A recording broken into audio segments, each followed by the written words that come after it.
But Prophet Muhammad, peace be upon him, is even mentioned in the New Testament. It's mentioned in the Gospel of John, chapter number 14, verse number 16.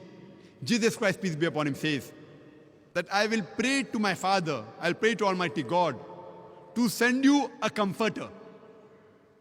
It's further mentioned in the Gospel of John, chapter number 15, verse number 26. And when I pray to my Father, and when He sends you a comforter, He will abide with you forever. It's further mentioned in the Gospel of John, chapter number 16, verse number 7. Nevertheless, I tell you the truth. It is expedient for you that I go away. For if I go not away, the Comforter shall not come. For if I depart, shall I send Him. Jesus Christ, peace be upon Him, says that nevertheless, it is expedient for you that I go away. For if I go not away, the Comforter shall not come. For if I depart, shall I send Him.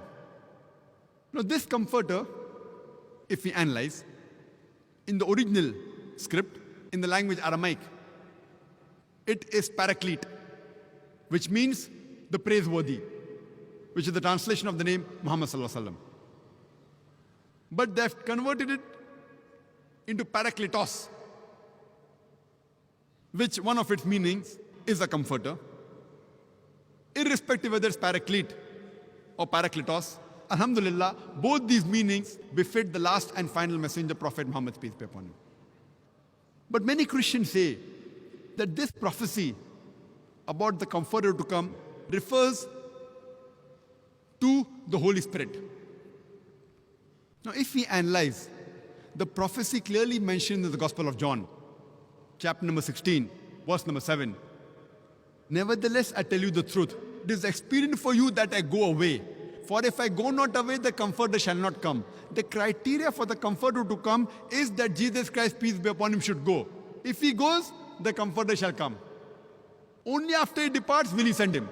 So the major criteria for the Comforter to come is after Jesus Christ, peace be upon him, departs.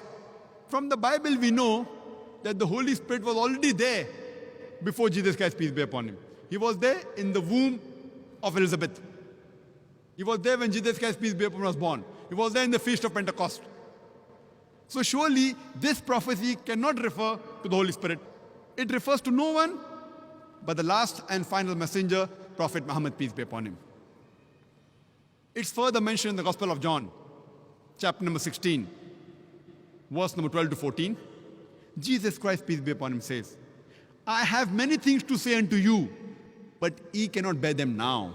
For he, when the Spirit of truth shall come, he shall guide you unto all truth. He shall not speak of himself. All that he hear shall he speak. He shall show you things to come. He shall glorify me. This prophecy again refers to no one but the last and final messenger, Prophet Muhammad sallallahu alaihi wasallam. It says, I have many things to say unto you. Jesus Christ, peace be upon him, is saying, I have many things to say unto you, but ye cannot bear them now. For he, when the Spirit of truth shall come, he shall guide you unto all truth. He shall not speak of himself. All that he hear shall he say. He shall guide you to the truth. He shall show you things to come. He shall glorify me. And this prophecy does not refer to anyone but the last and final messenger, Prophet Muhammad sallallahu alaihi wasallam.